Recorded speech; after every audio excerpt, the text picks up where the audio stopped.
Cette émission tente de faire la lumière sur les affaires obscures. Chaque fois que cela sera possible, nous reconstituerons les faits en vous présentant les témoins, les membres de la famille, les représentants des corps policiers qui ont été impliqués personnellement. Cette émission n'est pas une production du service des nouvelles. Samuel de Champlain, fondateur de la ville de Québec en 1608, a été un grand homme dans l'histoire de l'Amérique. Mais ce qui est advenu de son corps après sa mort demeure un mystère. En 1640, le tombeau de Champlain est déplacé. Mais par qui et où? Voilà la question à laquelle plusieurs hommes ont tenté de répondre depuis 100 ans. Ces hommes sont envoûtés par l'énigme Champlain et chacun d'eux défend son hypothèse farouchement. À Québec, au début de juillet 1988, on croit que le mystère le plus ancien de l'Amérique du Nord est sur le point d'être percé. Mais la fascination entourant cette énigme fait revivre une vieille querelle et en conférence de presse, l'émotion est au comble. Nous avons toujours eu à faire face à ce que je vous disais tout à l'heure, qui est le scrupule des gens par rapport au déterrement de leur mort. L'idéal, là, c'est qu'on ne manque pas une chance de trouver le tombeau de Champlain, qui soit cette sépulture-là, qui soit en dessous, comme l'évêque, M. l'évêque vient de le dire, c'est qu'on ne manque pas notre chance de trouver, d'éclaircir ce problème. Doit-on ouvrir cette tombe découverte dans le sous-sol de la chapelle Saint-Joseph à Québec? Champlain s'y trouve-t-il? Et si ce n'est pas lui, combien de sépultures faudra-t-il exhumer avant que le mystère ne soit résolu?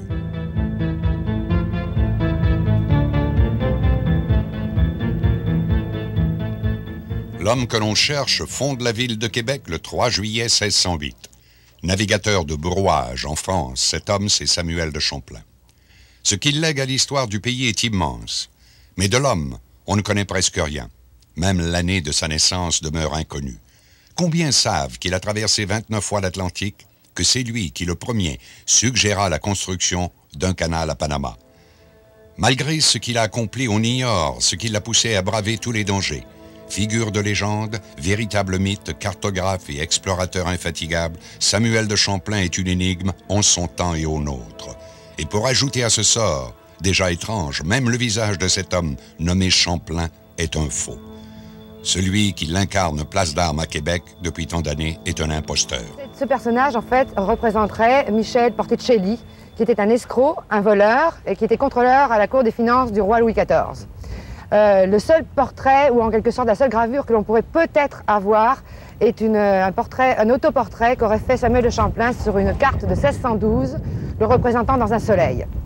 Tout le reste, finalement, a été basé sur des gravures de Balthazar Montcornet de 1654. Donc ce ne sont que des suppositions. Nous n'avons aucun portrait authentique de Samuel de Champlain. Cet homme sans visage meurt paralysé le jour de Noël 1635. Au printemps 1636, on enterre son corps dans une petite chapelle. 4 ans plus tard, cette chapelle brûle.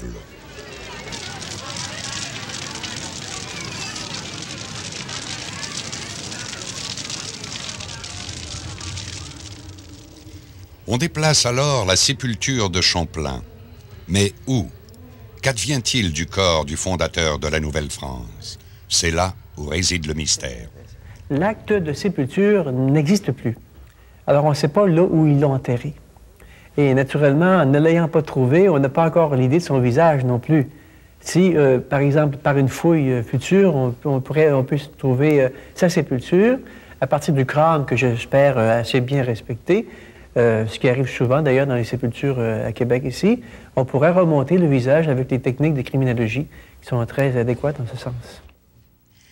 Mais avant de reconstituer le visage de Champlain, il faut d'abord retrouver ses restes. En novembre 1866, les abbés Casgrain et Laverdière estiment avoir réussi. C'est sous cet escalier que l'on appelle casse-cou que des ossements sont découverts dans une voûte. Leur hypothèse semble confirmée lorsqu'ils aperçoivent 2 lettres sur un mur, un E et un M, qui leur fait croire à une inscription partiellement effacée. Samuel de Champlain. Ah, il se croyait bon avec ça. Mais il y a eu des déceptions parce qu'on a trouvé que ça ne pouvait pas être Champlain. Il y aurait eu d'autres choses que ça comme sépulture. Et puis que probablement que pouvaient être des Indiens, des Indiens. ni corps de sauvages. Un document de 1875 prouve sans aucun doute que l'hypothèse de Casgrain et Laverdière n'était pas la bonne. À la suite de cet échec, l'envoûtement pour retrouver les restes de Champlain est encore plus grand. Des chercheurs tels Drapeau, Dionne, O'Leary, Harper et Méran y vont de leur hypothèse. Entre eux, c'est la discorde. Certains vont jusqu'à utiliser des méthodes pour le moins étranges. En 1940, un chercheur du nom de Claude Vernon Johnson utilise la radiesthésie pour localiser la sépulture de Samuel de Champlain. Son pendule le guide dans la cour du petit séminaire de Québec.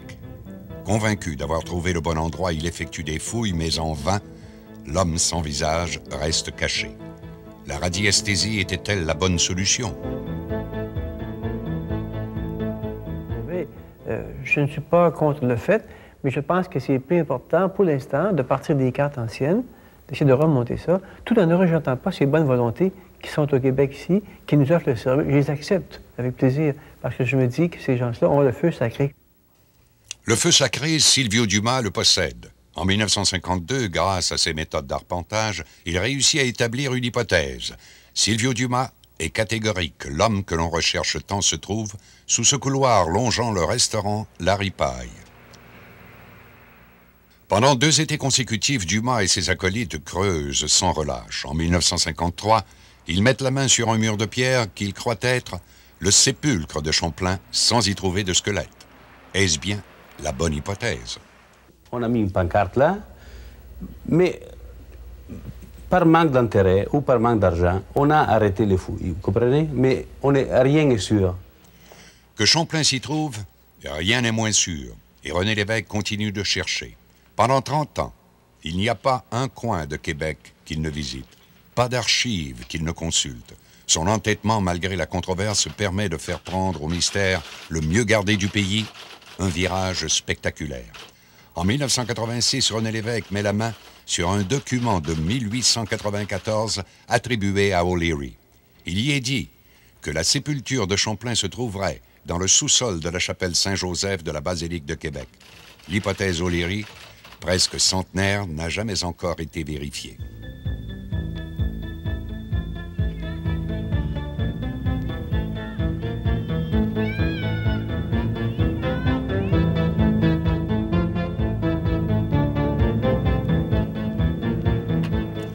L'évêque décide donc d'effectuer des fouilles en toute clandestinité pour ne pas éveiller la vieille querelle entourant le mystère. Il ne reçoit l'accord du curé que 2 ans plus tard, et le 13 mai 1988, il s'infiltre dans la basilique pour y entreprendre des fouilles. L'hypothèse de la chapelle Saint-Joseph pour découvrir le cercueil de Champlain sera enfin vérifiée.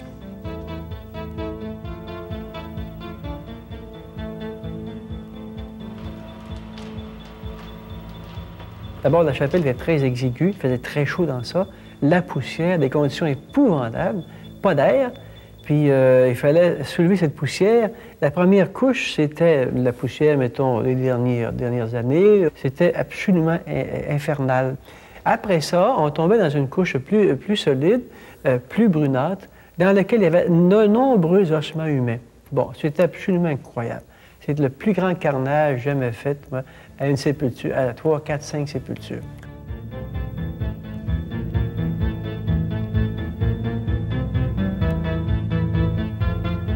Parmi ces ossements, René Lévesque creuse pendant 47 jours avec acharnement. Les indices qu'il découvre lui donnent espoir de trouver un tombeau, celui sans doute du fondateur de Québec. Ces efforts ne sont pas inutiles. Le 28 juin 1988, René Lévesque met la main sur un cercueil en métal ancien. Pour Lévesque, cela ne fait aucun doute. Ce tombeau est bien celui que l'on recherche tant, celui de l'homme sans visage, Samuel de Champlain. Je me suis dit, ça peut être un important personnage pour qu'on lui fasse une tombe semblable. Maintenant, si c'est un missionnaire, je verrais mal pourquoi on ferait une tombe aussi riche pour un missionnaire, à moins que je sois un évêque. Par contre, les évêques, je savais qu'ils étaient dans le cœur de l'ancienne Église. Alors, je me suis dit, c'est un grand laïc.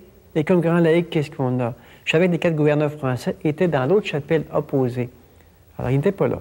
Je dis peut-être que c'est Champlain qui est ici et que O'Leary avait raison peut-être parce que O'Leary, par ses documents, arrivait à peu près à ce secteur-là. S'apercevant de l'importance de la nouvelle, René Lévesque décide d'en aviser les médias et la ministre des Affaires culturelles, Lige Bacon. Sans permis de fouille et dérangeant ainsi les morts, l'évêque est sévèrement blâmé et la querelle reprend. Peu de gens sont convaincus que Champlain se trouve dans cette tombe. Doit-on l'ouvrir pour dissiper les doutes? Tous les journalistes ont tenté d'en savoir un peu plus à ce sujet-là. Ça faisait plus de 100 ans que le mystère régnait l'entour de la dépouille de Champlain. Alors, il y a un très important groupe de journalistes qui est venu assiéger ici la basilique. On a tenté d'aller voir dans les souterrains. Or, c'était impossible. Le curé ne voulait absolument pas. Alors, pendant 5 jours, comme ça, on a tenté d'en savoir plus et un peu plus et un peu plus. Et le 6 juillet, lorsque le ministère des Affaires culturelles a finalement décidé d'accorder quelques fonds pour qu'on puisse poursuivre les recherches, eh bien, là, le doute a commencé à régner. On ne croyait plus vraiment qu'il pourrait s'agir de Samuel de Champlain. Plusieurs semaines sont nécessaires avant que la querelle ne se calme et que l'on puisse ouvrir le cercueil.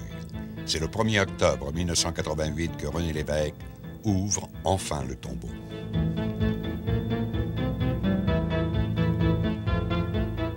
Malheureusement, le mystère, le mieux gardé d'Amérique, allait le rester. Les doutes sont confirmés. Celui qui repose au fond de ce cercueil n'est pas Samuel de Champlain. Il s'agit d'un père du nom d'Emmanuel Huguens. C'était absolument certain que l'énigme continue. Actuellement, il y a à peu près 7-8 places à voir dans le même secteur. On a quand même restreint l'endroit où il serait possible de le trouver. Maintenant, si on ne l'a pas transporté ailleurs, ben, il est quelque part en dessous des bâtiments ou des rues ou des trottoirs. Le mystère reste donc complet, mais les hypothèses se situent dans un secteur qui tend à se rétrécir. Samuel de Champlain se trouve-t-il à Québec sous la basilique, sous la rue du Trésor ou sous les trottoirs de la rue Buade? L'histoire se répète comme après les premières fouilles des abbés Casgrain et Laverdière en 1866. La fascination est encore plus grande et la querelle se poursuit. Qui trouvera Samuel de Champlain et où? Pourra-t-on un jour redonner au fondateur de la Nouvelle-France son vrai visage? D'autres méthodes ont été utilisées pour tenter de localiser la sépulture, dont l'archéo-hypnose. Parmi les gens hypnotisés, plusieurs ont vu la sépulture de Champlain traverser le fleuve sur une embarcation. D'autres gens prétendent que Samuel de Champlain a pu être exhumé par les jésuites du temps, qui ne pouvaient accepter les origines religieuses de Champlain qui étaient protestants. Les jésuites l'auraient alors jeté aux chiens. Après plus de 100 ans de recherche, la sépulture de Champlain demeure toujours un dossier mystère.